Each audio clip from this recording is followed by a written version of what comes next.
10 people were killed, another 3 were injured, and an entire community was terrorized. The Justice Department is investigating this as a hate crime and as an act of racially motivated violent extremism.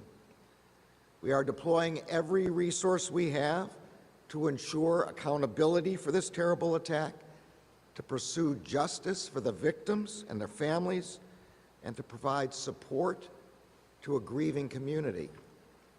Last weekend's attack was a painful reminder of the singular impact that hate crimes have not only on individuals, but on entire communities. They bring immediate devastation. They inflict lasting fear. We will use every legal tool at our disposal to investigate and combat these kinds of hate crimes and their collateral impact that they have on the communities that they hurt. The department-wide directive that I issued last year benefited from the thoughtful input of external stakeholders and internal experts, including many of you who are here today. It outlined 4 areas of focus to improve our efforts to combat unlawful acts of hate: improving incident reporting, increasing law enforcement training and coordination at all levels, prioritizing community outreach, and making better use of our civil enforcement mechanisms.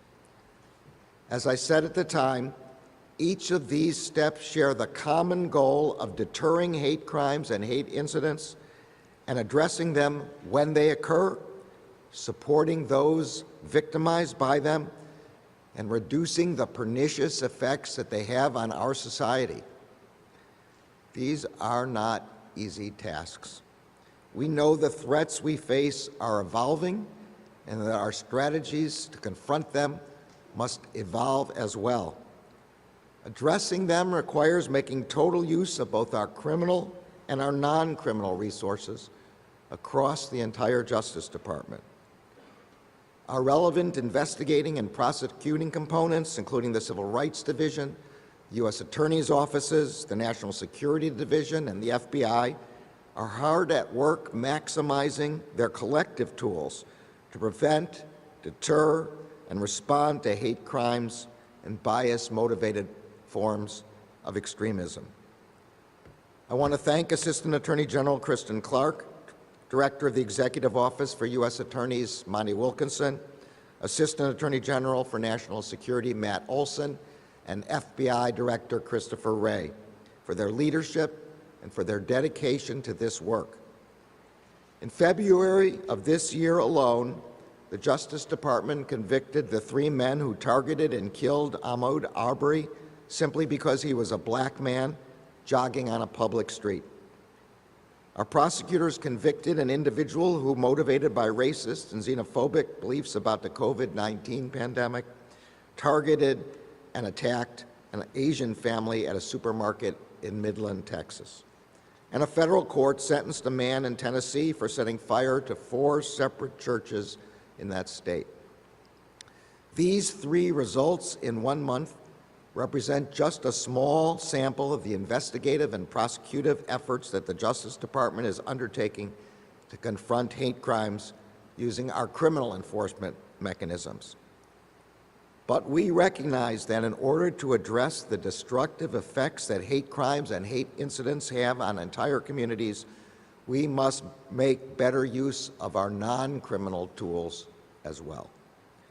Today, I want to announce 3 important steps we are taking that reflect our holistic approach.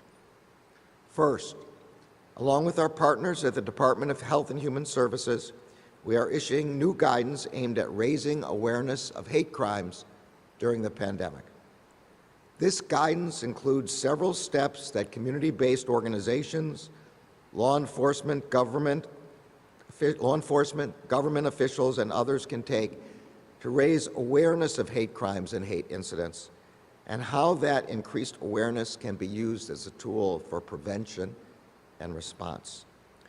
This guidance focuses on both hate crimes and hate incidents and was created with the input of many community-based stakeholders and public health professionals. In just a moment, Deputy Secretary Palm will discuss this guidance further. Second, I am pleased to announce that the Department has hired Ana Paula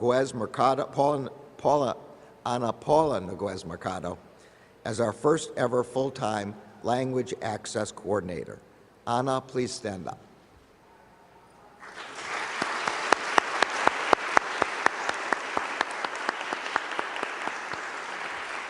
Thank you for joining the team. We know that language access is a major barrier to the reporting of hate crimes and hate incidents. Ana will join our Office of Access to Justice, where she will work to improve knowledge, use, and expansion of the Department's language access resources. Third, I am pleased to announce that the Department is releasing $10 million in grant solicitations for new programs to address hate crimes. $5 million of this grant funding was authorized under the Jabara Hire No Hate Act.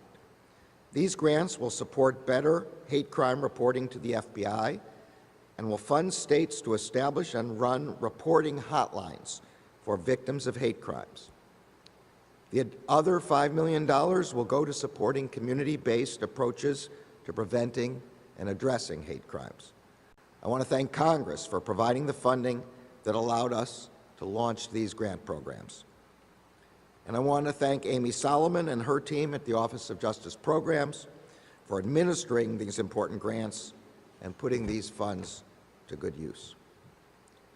Confronting unlawful acts of hate is a matter of moral urgency for all of us here today, and it is a charge deeply rooted in the Justice Department's founding.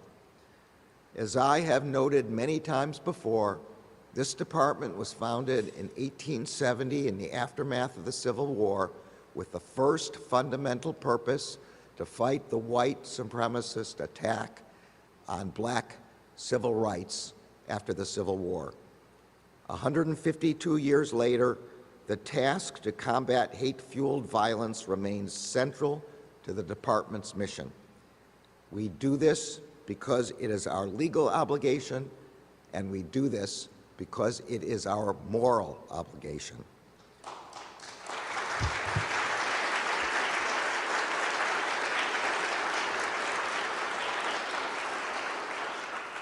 We do this work because we believe that all people in this country should be able to live without fear of being attacked or harassed because of where they are from, what they look like, whom they love, or how they worship. Thank you all for being here and for your tireless work and partnership. In a moment, you will hear from Deputy Secretary Palm from the Department of Health and Human Services. She will be followed by our Deputy and Associate Attorneys General, who will speak more specifically to the steps we have taken in the past year. Before that, however, we will play a short video featuring reflections from the family members for people who were killed by hate crimes, but whose legacies will have an enduring impact on combating hate crimes. Thank you to the families of Heather Heyer, of Khalid Jabara, and of Matthew Shepard and James Byrd Jr. for your important words in this video. And thanks again to all of you who are here with us today.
love his family. And to see him the day before, we thought all was well with the world. You know, I looked forward to seeing more times with him, never knowing that day before that I would never see him again. And what we've expressed in our lives with the loss of Matt has been just really hard and ongoing. It never gets easier, it just gets different. Our family is so honored that there will be funding and resources available to communities to combat hate in Khalid and Heather's memory. The Jabbar Hire No Hate Act bill that was signed last year, and then the programs that are coming out of the bill, it means a lot to our family. It means that we feel heard, we feel seen. It means a lot to me to have Heather's name attached to this program, because this is a program that will offer actual support and take action in communities. It will allow them to focus at a grassroots level on beating hate in their own towns. And we can also educate communities now. We can have community organizations, nonprofits work together with law enforcement to spread the word, spread awareness, and create a new level of trust. Level of trust is desperately needed. And you develop a lot of that trust through the training programs. So the granting program will help, because it gives grants to educate the public, gives grants to educate and train law enforcement in identifying and investigating and defining what hate crimes are. I admire all the people who worked so hard to get this bill passed, because now we see the numbers behind the crime, and then there's accountability behind that. And so I encourage all the advocates to continue to work hard and continue to pursue, because we're the voices now. All the victims, they can't speak right now. So we're their voices right now. You know, we hope that through the hotlines, specifically, that communities, families who may be experiencing hate and bias motivated incidents have the resources that they need to feel comfortable reaching out and accessing resources, and having somebody else say, you know, yes, this is wrong, this shouldn't be happening, here's where you need to go, here's what you can do. Because our family felt lost and didn't feel like we had those resources. I think it's important that hate crimes are labeled as hate crimes so that you can get to the root of the problem. It's so important that when a hate crime occurs, that we as a community, that we as a country name it a hate crime, that we come out early and we say what it is, because that allows for victims to feel heard and validated, and for communities to heal, but also to address the larger problem. And so that gave us a sense of release that it's not going to be swept on the rug. This is something that's going to really happen, and we got people behind us in this. We're not alone. And sometimes communities can either divide a person or bring together. And that time, just the community came together for us during that time. And so they gave us a light that we will, with the support of others, survive this trauma. To have a bill named after Khalid and Heather Hire really feels like, you know, we're working towards something, and it feels hopeful to us.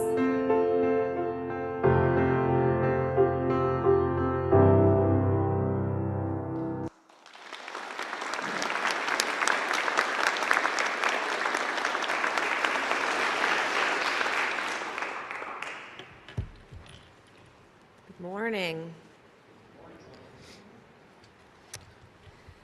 It's hard to follow that video, I'm not going to lie. Thank you, Attorney General, for hosting us here today and bringing us together to really mark this important event.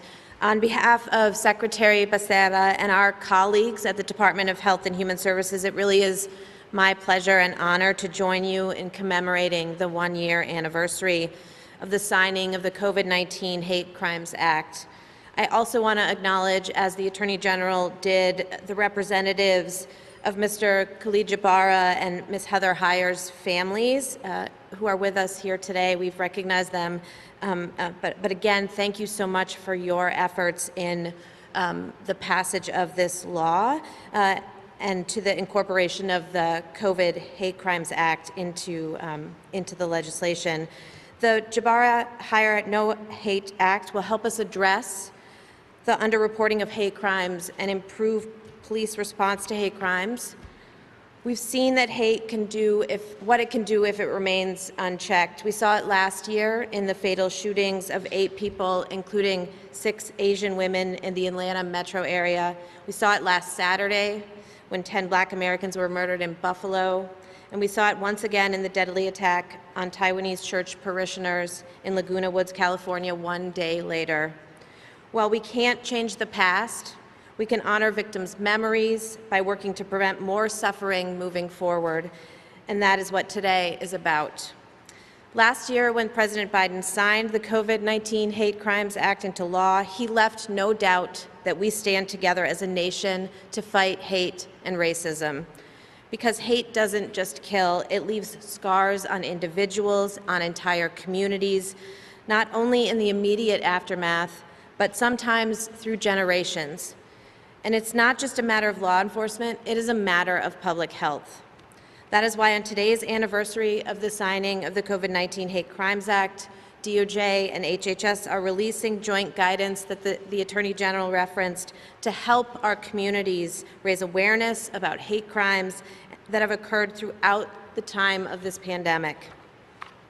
The guidance is based on the expertise and experiences of DOJ and HHS, a review of the available resources about the rise of hate crimes and hate incidents, the input of the COVID-19 Health Equity Task Force, and this guidance is highly informed by community input.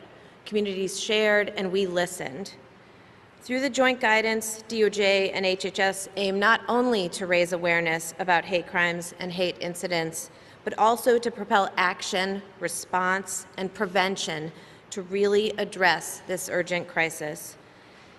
In it, we provide 11 recommended methods to better address hate crimes and hate incidents, and I will highlight just a couple. We focus a lot on engaging healthcare providers, clinics, health systems, and others in the healthcare community to really address hate crimes and hate incidents.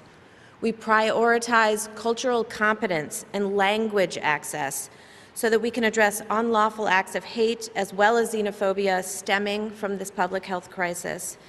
And as the Attorney General also mentioned, we really prioritize community outreach and engagement in this guidance.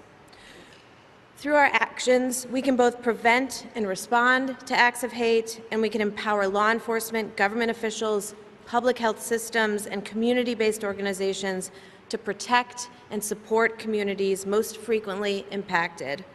In all, the guidance is an important tool to prevent and respond to hate crimes and hate incidents. Beyond this guidance, I can tell you that at HHS, we are committed to doing our part to protect the health and well-being of all communities from bias. Since the COVID-19 pandemic began, we've launched campaigns to advance vaccine equity.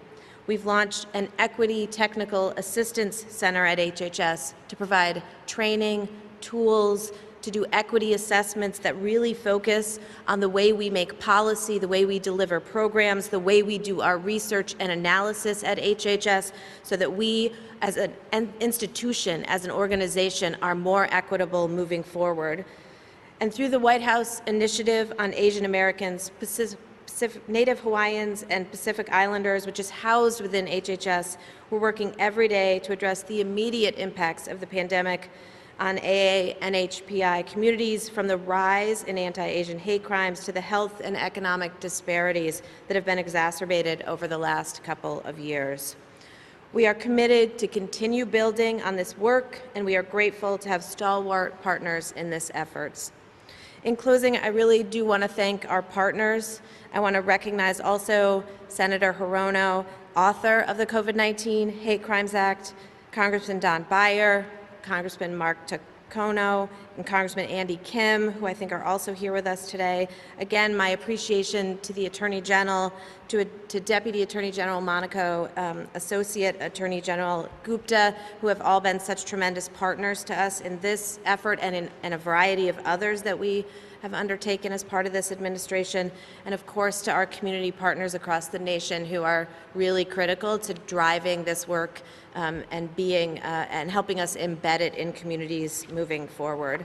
So today we have a chance really to chart a new course to fight hate in all forms. And to everyone who's watching, please, we invite you to join us. We will never learn to live with hate, and we will never stop working until we eradicate hate from our communities. So now I would like to turn it over to the Deputy Attorney General, Lisa Monaco, for a few additional remarks. Thank you so much for having me today.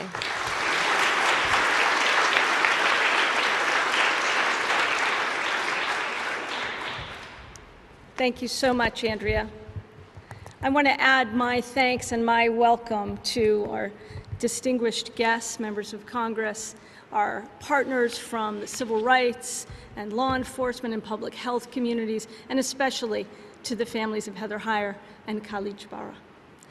Thank you all for gathering today to commemorate the one-year anniversary of President Biden's signing of the COVID-19 Hate Crimes Act and the Jabara Heyer No Hate Act.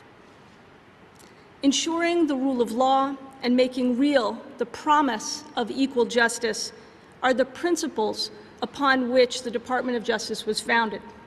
And these are the principles that are the department's North Star. No one in America should fear violence because of who they are. The department will not tolerate any form of terrorism, hate-based violence, or unlawful discrimination. To live up to and to live by these principles, the Attorney General has charged us to pursue a whole-of-department approach to combating hate crimes and bias-related incidents, from education and sharing best practices to grant-making to how we work to prevent, respond to, investigate, and prosecute hate crimes. As the Attorney General said, we will use every tool and legal authority at our disposal to combat hate crimes and bias-related and bias-motivated extremism. And when the unimaginable happens, as it did last Saturday in Buffalo, we will bring every resource to bear to respond and to seek justice. We are committed to drawing on the full resources of the department and the expertise across all of its components. The communities we serve deserve no less. Earlier this week, the Attorney General and I and the Associate Attorney General, as well as the leaders from the FBI, the ATF, the National Security Division, the Civil Rights Division, we all gathered with the U.S. Attorney community from across the country.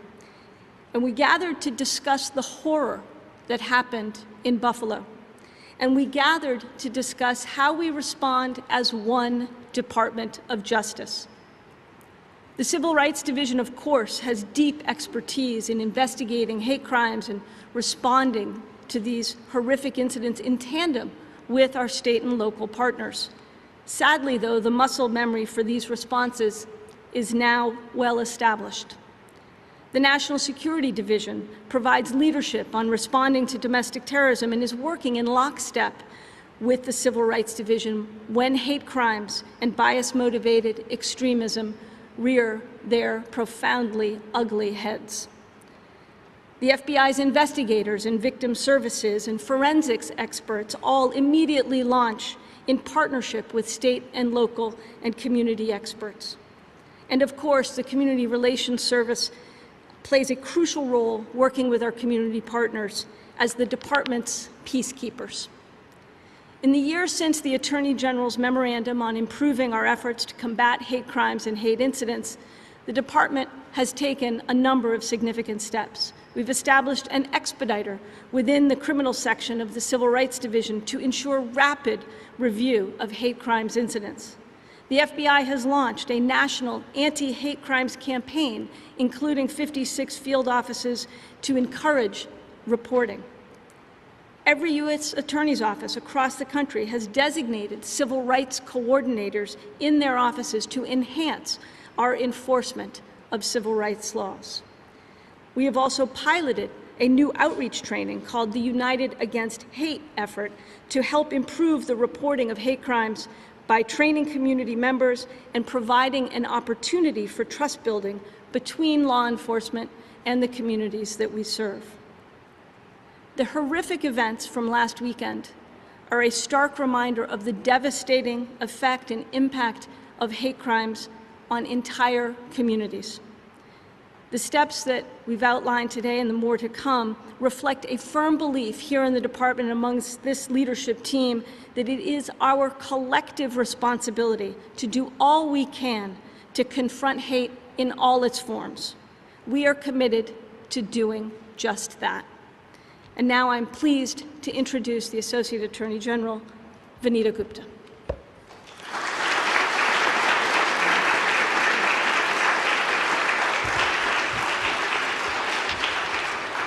Thank you, Lisa. Good morning to everyone. And thank you all for joining us today. I look out and I see everyone is playing a role, whether from law enforcement, community groups, members of Congress that gave us additional tools to do what we can during this moment of great concern around the resurgence in hate crimes, victim services, and parts of the department that are really hard at work, working 365 days of the year to ensure that we are doing all that we can to combat hate and honor our shared humanity. I want to especially obviously recognize members of Congress and Senator Hirono, Representative Beyer, Representative Kim, Representative Takano, the tools that you gave us with the COVID-19 Hate Crimes Act and the Jabara Hire No Hate Act are incredibly important to allowing us to try to do all we can to meet this moment. Advocates like Susan Bro and the Jabara family, civil rights community leaders that have been hard at work on these issues for quite some time, thank you for everything you are doing to make this nation's promise of justice and equality under the law more real for more Americans. As the Deputy Attorney General discussed, we use our criminal enforcement authority to prosecute those who commit hate crimes. But we also know it is not enough to wait until a hate crime occurs. We have to address hate well before it escalates into violence. The department uses all of its tools to combat hate and mediate conflict to ensure that communities feel safe and feel protected. We have seen too much hate in the last year and a rise in it, and we must do all that we can to use all of the tools at our disposal at the Justice Department to address this need. Many acts of hate are unlawful under civil anti-discrimination laws, and the department vigorously enforces those civil rights laws to ensure that people are free from harassment in schools, employment, housing, public accommodations, and elsewhere. Here, the work of the Civil Rights Division is vitally important, and I want to thank Kristen Clark for her leadership in this regard.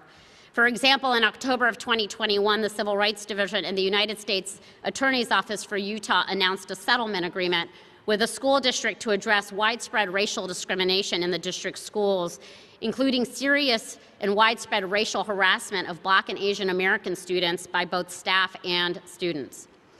Another critical tool is one that the Attorney General and the Deputy have mentioned, the Department's Community Relations Service, which has been revitalized under Attorney General Garland's leadership.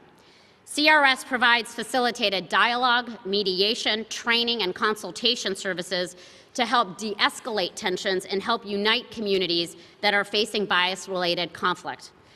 Today, I'm very pleased to welcome into the DOJ family, or actually welcome back, newly Senate-confirmed Director of CRS, Paul Montero. Paul, will you please stand?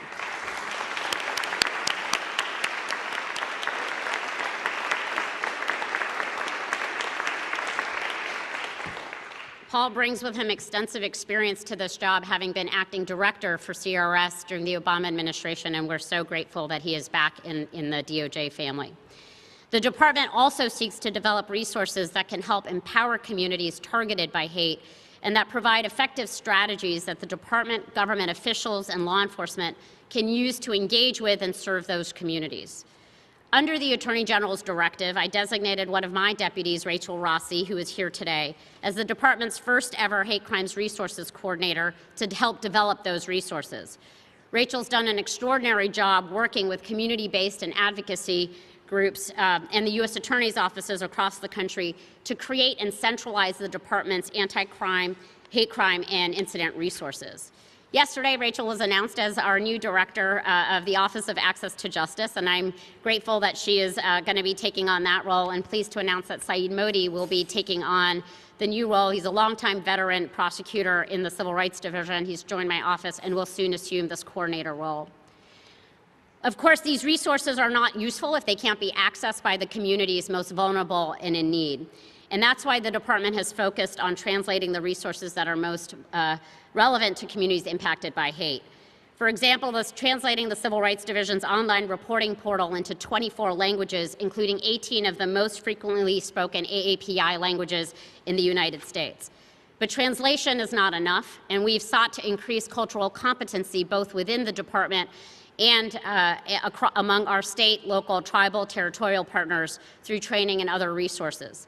How we engage communities that are impacted by hate crimes can be crucial to establishing a lasting relationship of trust. And we're so pleased that Anna will be leading these language access efforts. Finally, we use grants to fund a diverse array of programs to help prevent hate crimes and serve communities impacted by hate. The Attorney General thanked Amy Solomon. I want to acknowledge Chris Rose as well for the Office of Victims of Crime that has funding to support victims in the aftermath of a hate crime. The Attorney General highlighted the new Jabara Hire No Hate Act and the community-based grant programs, which will complement several other important grant programs, including the Matthew Shepard James Byrd Jr. Hate Crimes Program that fund programs for hate crimes victim services, protection for houses of worship, trainings for law enforcement to investigate and prosecute hate crimes, and much more. The horrific events of this past week are painful reminders of the hard work that we have left to do. And we in the department stand with all of you in our shared commitment to build a more perfect, more just, and a more equal union. Thank you, and I'm going to now pass back to the Attorney General.